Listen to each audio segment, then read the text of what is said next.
I know there's a lot of things that could go a variety of ways for the Rangers, but just on paper, going into spring training, it feels as though this is far and away, the lack of a closer is far and away the Rangers' biggest hole that you see going into spring training. Yes? Without a doubt.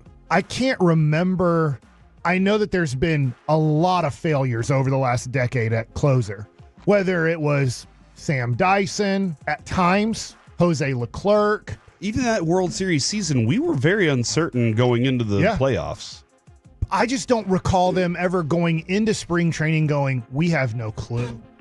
I get that we can go over who could do it, but usually going into spring training, Yates wasn't the closer at this time last year. It was Jose Leclerc. He just closed a whole bunch of playoff games, and Spores was supposed to be your main setup guy. It ended up neither one of them had that job, but I'm worried. That's the one thing. I think this is a close to 90-win team, around 90 wins, if they can figure out how to get the last, and I'm going to say 6 outs of games. If Yates, and I realize Yates would just be responsible for 3 of those most nights. If Yates would have been back, would you have been locked in at 90, you think? Yes. Okay. So over the last 11 years, how many different save leaders do you think the Rangers have had? I'm gonna give you a crazy number. 8 out of 9. You can only have 9, so I'm gonna go in the last 11 years. The last 11 years. Yeah. All right, 9 out of 11. 11 out of 11. It might be 11. 11 out of 11. So in the last 11 years, the Rangers have had 11 different saves leaders. So it's not like the switch is odd for them, but to your point, it's the lack of, I think it's going to be this person, because anybody who says, I think it's going to be this person, I have more questions about why exactly that you think it's going to be that person. And so then another idea got floated yesterday, which I don't love because I feel like we've tried this before. Could the Rangers benefit from a role-free approach? And so that's what Evan Grant trotted out last night. Could you just roll free? Yeah. I think that makes me nervous. I mean, that's what they're going to have to do to start the season, is try and figure out, give guys opportunities to figure it out. Unless they probably have one guy in mind, right? I think it's Chris Martin. They probably have him in mind right now, and they're like, that's the leading candidate. Yeah, we're going to give him every opportunity to have the job, and we'll see how things go. And if he doesn't do well in the role, then we'll try and see if the next guy can, and then hopefully they can hold off until they get to trade deadline, and if they still need that spot, then they'll move there. But that is where, Nolan said this before, lots of the GMs say it, that's where they have you over a barrel, because they know you need something and they're trying to get your best, whatever it is. I mean, I did see, and I know he wasn't the closer last year, David Robertson is still out there. You'd have to open up a few bucks. To move somebody. Yeah, and Leote would be the most likely to. You trade his $4.75 million for, let's just say, a non-major leaguer.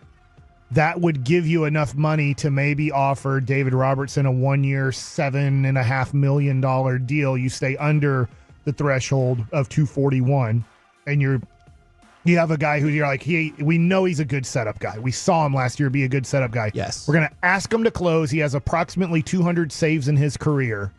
That might be asking a little bit, but we know he knows how to get at least 3 of the last 6 outs. And I think that's where I'm at in terms of, because I see people making different suggestions and everything like that, but a lot of these suggestions have no more than 8 to 10 saves ever in a year. And that's not really what I'm looking for. I don't look at this bullpen, and I know there's a lot of variety in the bullpen, but I don't look at this bullpen and be like, we have no good bullpen pitchers. Right. I look at it and say, we have nobody that has any real experience closing games. And so that's why even David Robertson, because I saw him be really, really good in the 8th inning, I would be like, well, you've had a lot of saves in your career. I feel better about that than Chris Martin or anything else. I feel like that's what Bochy and Maddox are going to be observing and paying the most attention to. Sitting down going, I understand that we don't have this. We're going to work on this the most, right, during spring training, and getting these guys into situations where it can kind of simulate it enough. But because even Boch has told us multiple times that he can't. But how? In the 6th through the 9th inning of 99% of spring training games, you're facing AA and AAA players. Yeah. So this is the tough part, is there's no way to simulate a 9th inning of a Major League Baseball game in spring training. I agree with all of that. So my question for y'all is, and I realize the answer is always going to be maybe, but it's not the same as the game.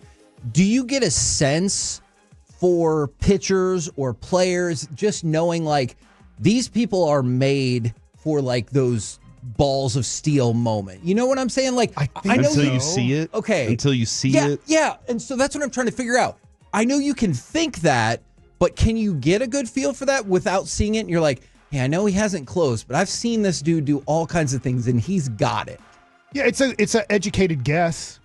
That's a good way to put it. That's what you're doing as an organization, whether you're Chris Young, Ross Finstermaker, Bruce Bochy, Mike Maddox.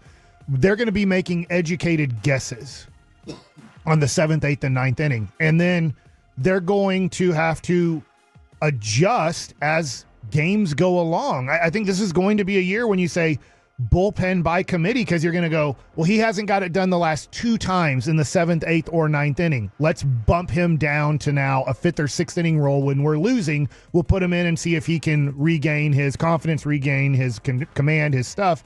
And we're going to bump this guy up with no real sense of he's going to get the job done. You're just going to keep playing this,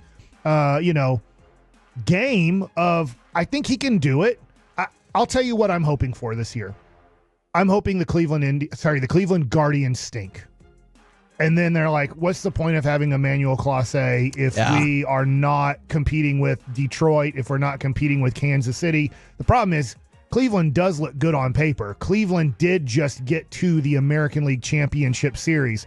But if they're 10 games under 500 at the end of May, Emmanuel Clase this year makes $4.9 million. The next year he makes $6.4 million. The next year you have a team option at $10 million. And in 2028 you have a team option at $10 million.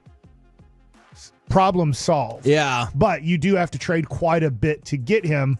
But I'm looking at their budget and going, well, I have a guy, I mean, if we do the math here, approximately $31 million over 4 years.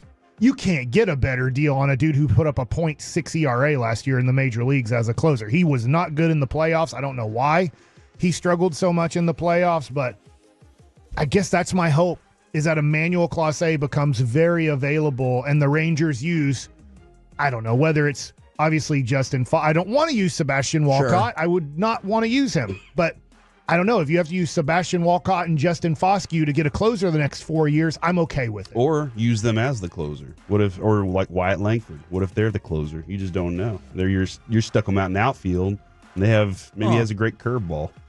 I'm just throwing out options right now, Kevin. I don't know if that would be my first choice. Well, you haven't given me a solution either. So I said David Robertson. Yeah, like and that's then it comes down to like.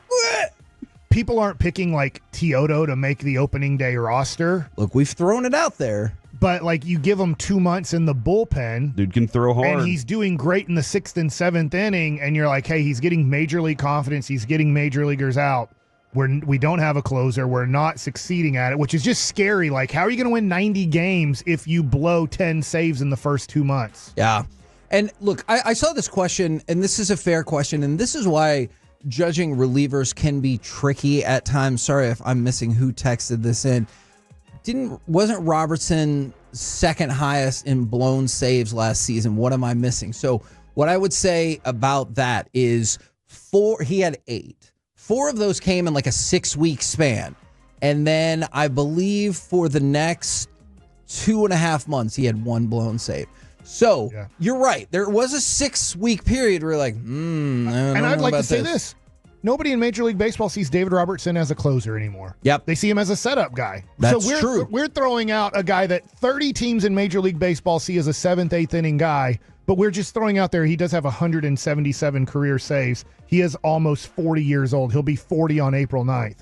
Like, I'm just throwing out another option if he was on your team last year that maybe if you got him back, he would now be part of the musical chairs of closers. And that's why I'm curious. You mentioned Teodo. We've talked about John Gray. Like, there are lots of options out there. But the issue with every single one of these options comes down to experience. Yeah.